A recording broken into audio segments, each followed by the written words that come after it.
team. Wala dito si Sky. Wala dito Ate Pipay.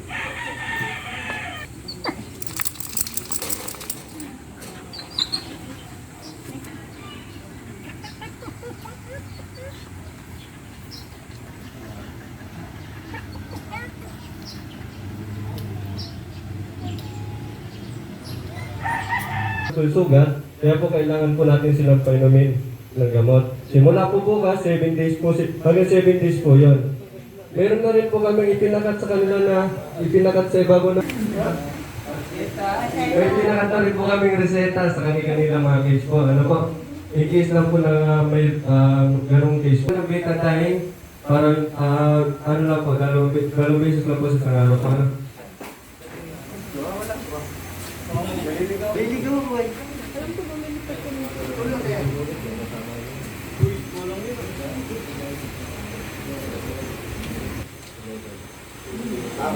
Yun po ang maging case ng infection po sa sugat nila. Ano po?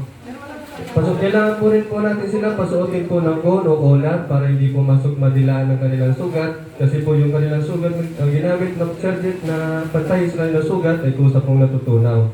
3 weeks din po, wala po silang ligo. Kasi nga po sa ginamit na pantay sa kanilang sugat ay kusa pong natutunaw. Ano po? Kung ang mga nag-avail po ng anti-rabies, kung wala naman po kayo binigay na vaccine card, meron po kami dinikit na vaccine card sa kanilang mga age po. Ano po? Bago po tayo umuwi, double check po natin ang ating mga pet. Ano po, baka iba po nakalagay doon sa case nila at yun po ang mayuwi ninyo. Ano po?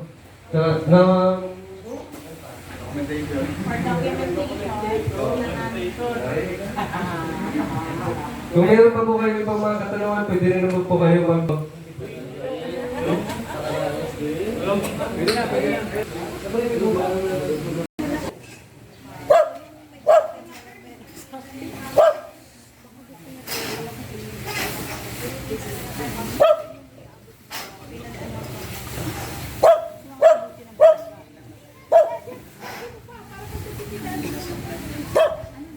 Dila lang.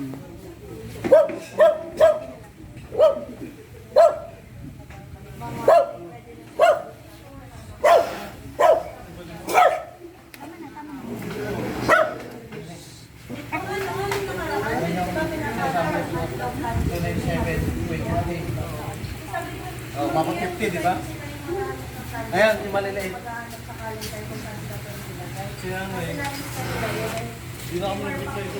So, in-expect namin na lahat tayo ay nabasang maigi po yung mga waiver forms na pinirmahan natin. So, madami iyon. Hindi ko na po i-discuss lahat. So, I'll just give emphasis na lang po sa risk na sinasabi doon. So, it is due to the effect of anesthesia. So, normally kasi papabagalan niya hininga, tsaka yung tibok na puso ng ating mga individual reactions like mahirapan po huminga. O kaya naman po is mag-cardiac arrest just like the human medicine. But rest assured naman po that we will do the best that we can to address that matter. May mga emergency meds and equipments po tayo naka-standby just in case na mangyari po siya. Although rare cases po iyon, but you need to be aware na possible po mangyari yung mga ganoong reactions. So, bakit siya nangyayari? Unang-una, yung pets natin, they have a low tolerance to anesthesia. So, sensitive pala sila, allergic. So, wala po tayong control dun sa factor na iyon unless alam niyo na po na may allergy yung inyong mga alaga. Nagpa-surgery na po siya before sa ibang mga clinic. Kaya, sasabihin niyo na po siya sa amin beforehand po. No?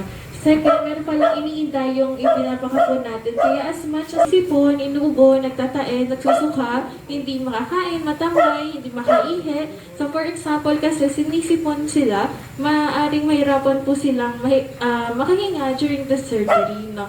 And kung minsan hindi nyo po alam na meron palang sakit yung mga pets nyo, kaya highly recommended po yung mga CBC and blood chem dahil doon po nakikita yung overall conditions ng katawan nila. Kung may infection ba, kung anemic ba, kung mababa ba yung platelet niya. And yung blood chem, it is mostly important sa mga seniors, 4 years old and above, dahil sila usually yung may chronic kidney disease na pala. So doon nakikita yung kidney, liver, and other organ functions po.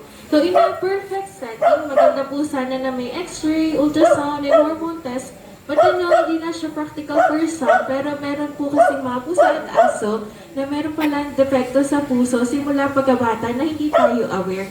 And